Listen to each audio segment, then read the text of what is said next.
So you are joining me as I drive a Mark III VR6 for the very first time.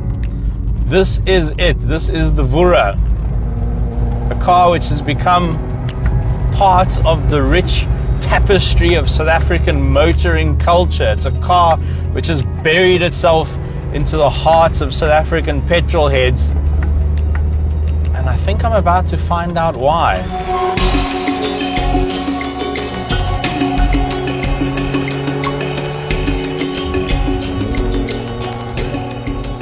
So this car is 28 years old. The owner's had it for a long time now, and he's never let anyone else drive his car until now. He's very excited, but he's also chain smoking. He's a bit nervous. So no pressure, Churro, just this guy's pride and joy, you know? It's funny, I stress more when I drive cars like this than when I drive like 8 million rand Ferraris and Lamborghinis and stuff, because you know those things can be fixed and replaced. These are valuable. These really mean something to people. So let's go back 3 decades to the wild 90s when Volkswagen released the Mark III GTI and people weren't that impressed, and so they came up with a plan.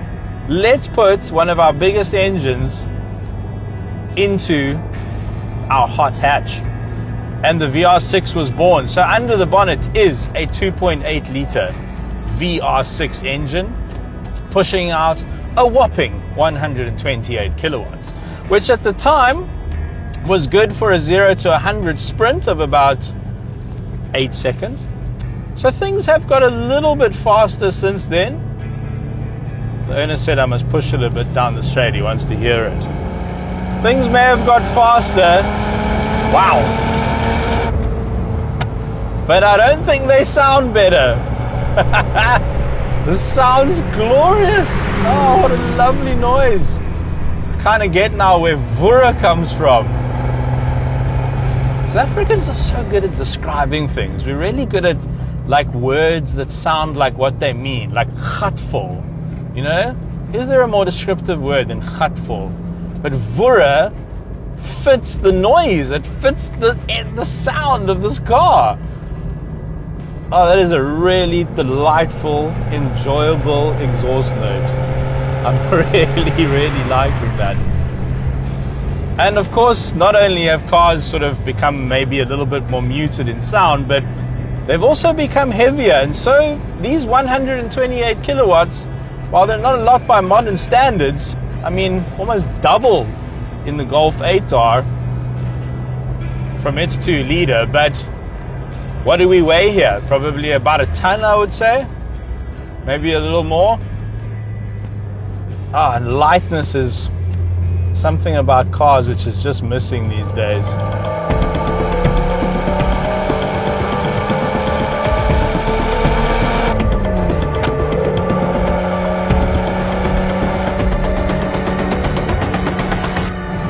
That third gear pull is so nice. Loving that third gear ratio. It just seems to fit the engine perfectly. Seems to be a bit of a sweet spot for the engine. And in these old cars, you really can feel exactly what the front tires are doing all the time. In these older cars, you are much more connected with the driving experience. Look, I appreciate how safe modern cars have become and how comfortable they've become.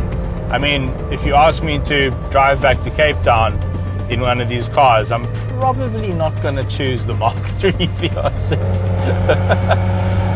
But for a weekend drive, for that nostalgia, for a really engaging motoring experience, this is pretty hard to beat. And you know what? It actually sets the bar really high. You kind of feel that this is where Golf really started getting into its stride. This is when Volkswagen thought, okay, maybe the Golf can be more than the GTI. Maybe it can be more than just a practical runaround. Maybe it can be something super.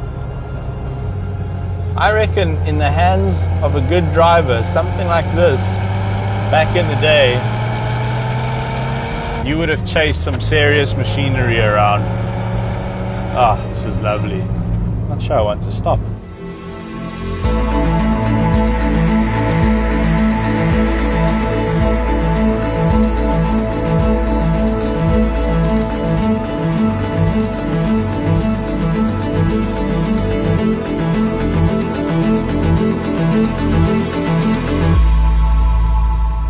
This is it. This is the VR6 Swan Song. Well, at least for most of the world's markets. Funnily enough, you can still buy this engine brand new in China. They still make it for the Passat in China. They even make a turbocharged version just for fun.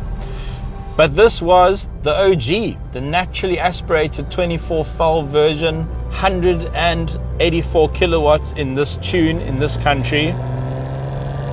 And I remember as a young motoring journalist, as a aspiring petrol head, I remember being given this car as a test car and having a very nice week. This particular unit is in great shape. It's a 2008, 146,000 kilowatts, 146,000 kilometers on the clock, and it feels new. It looks new. It's so impressive. I'm really delighted and amazed by these cars that we have here today. And just jumping in and out of them back to back is just probably one of the greatest privileges you can have as a petrol head or a motoring journalist.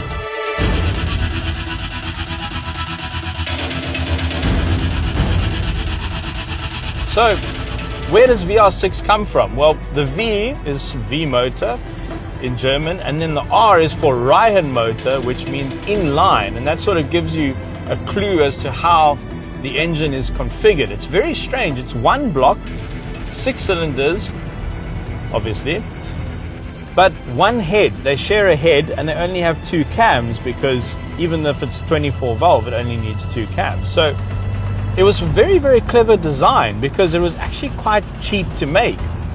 And it saved on a lot of costs and a lot of components.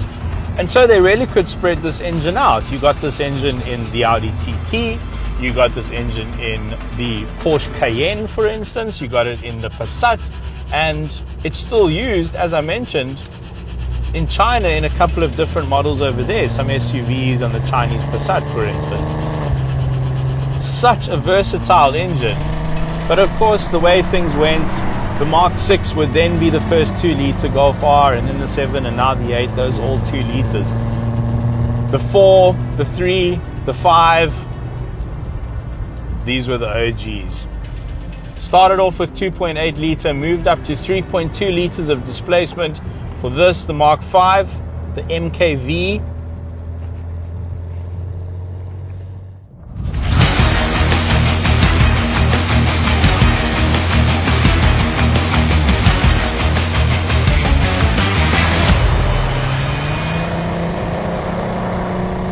oh, that's a lovely, lusty sound. That this, for me, is where VW really got their mojo back when it came to the GTI. And so the R32 had to be pretty special.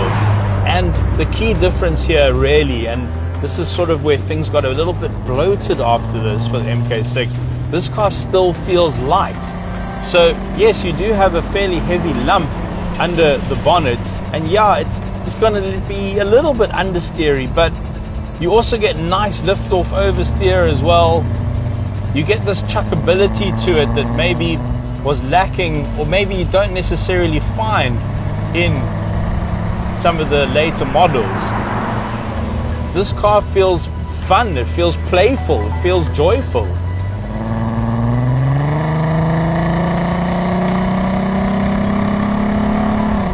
Long legs.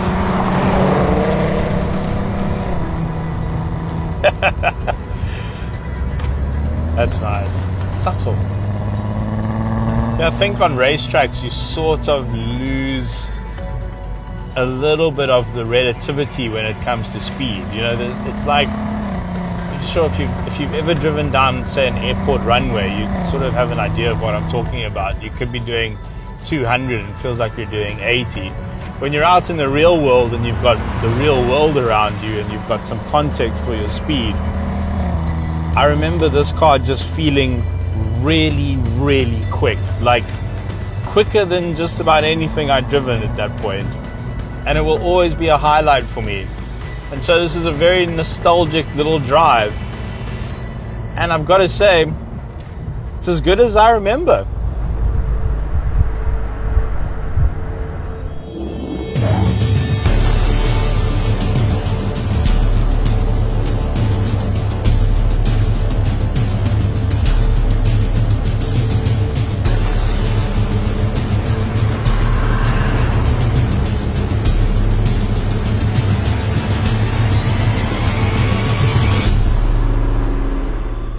Now the Mark 6 marked, see what I did there, a departure for Volkswagen, because Golf VR6 Mark III was a 6-cylinder engine.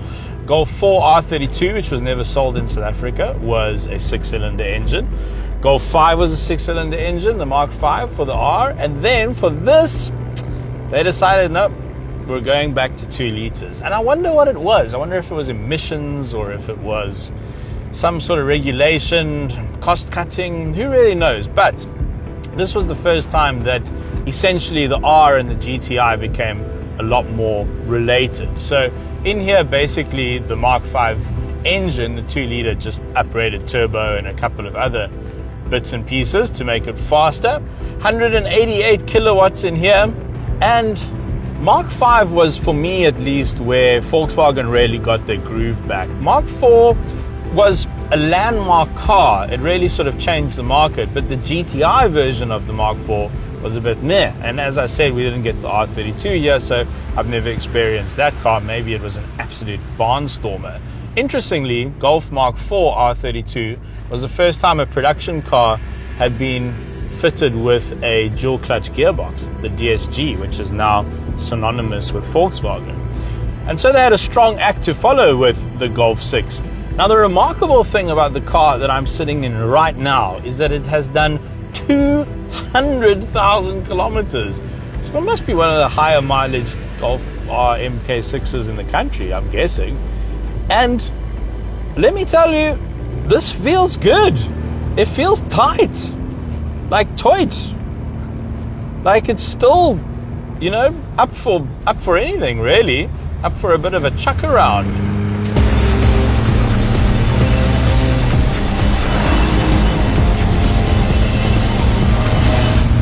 I'm impressed. This feels good.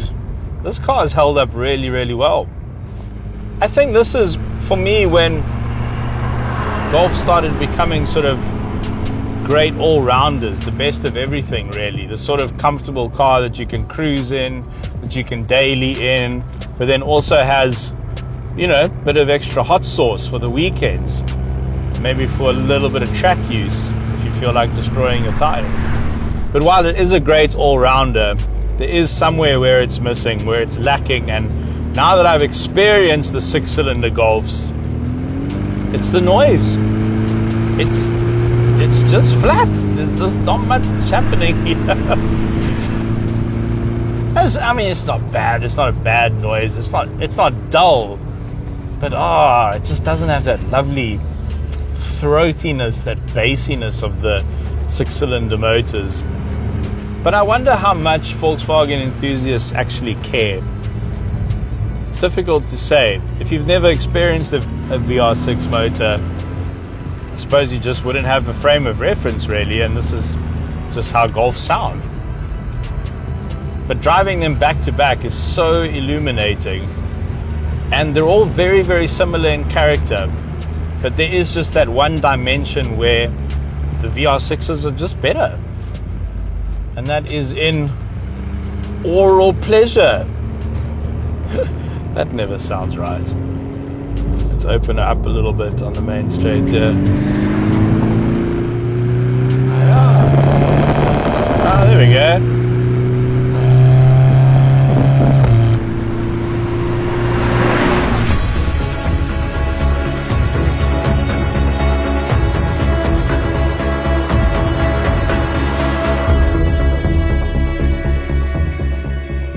right, out onto the pits in the Golf 7R. Huge thank you to the owner for A, being here so early for a sunrise shoot, and B, letting me drive his car.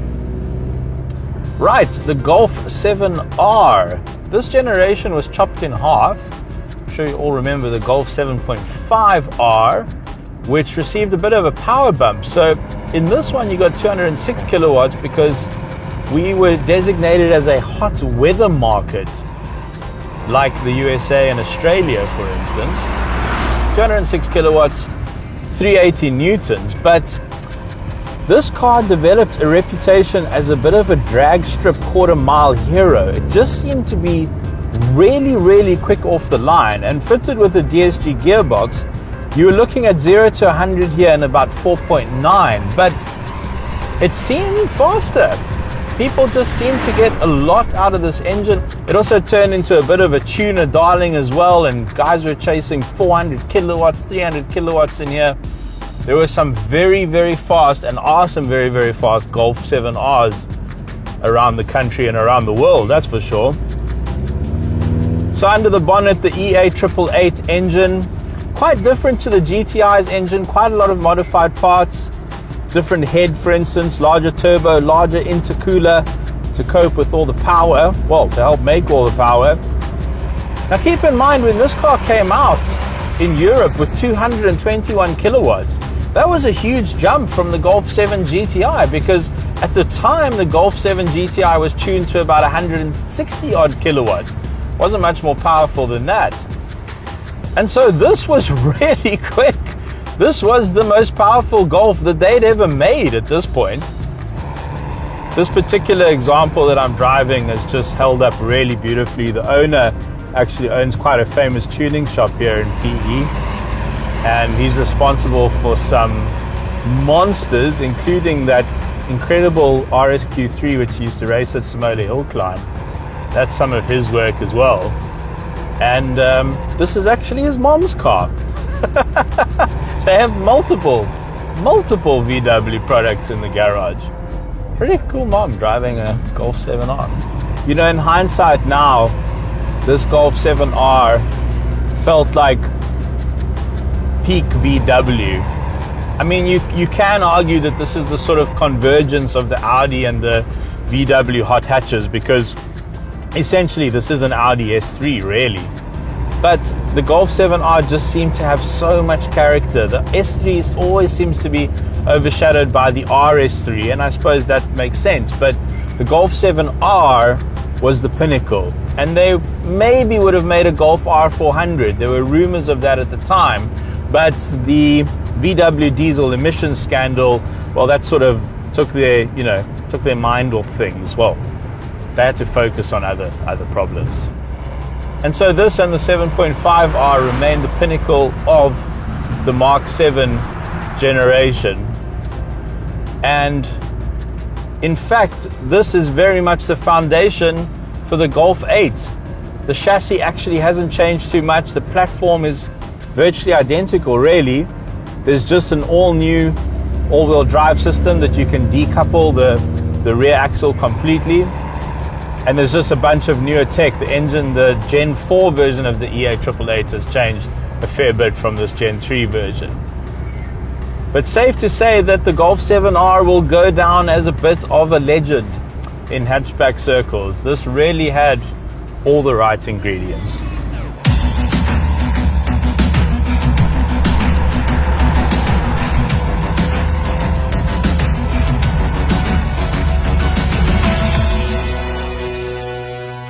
I actually have fond memories of this car, because when we were sort of gathering steam on the Cars and Cozy YouTube channel, we did a big drag day, and this car came out and it pretty much beat everything that it ran up against, and those videos did very well on our channel.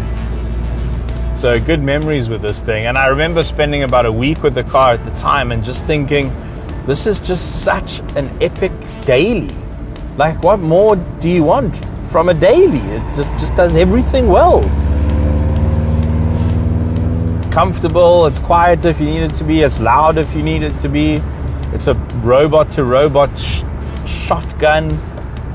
Suffice it to say that, you know, the Golf has sort of changed in nature from the Mark 1. I mean, you know, in VW's defense, I suppose there's the Polo underneath this and there's the Up underneath that, and you could say that the Up is probably closer in spirit to the Mark 1 Golf. But Golf 7, I suppose, just represented something else. It represented the best of Volkswagen hot hatches.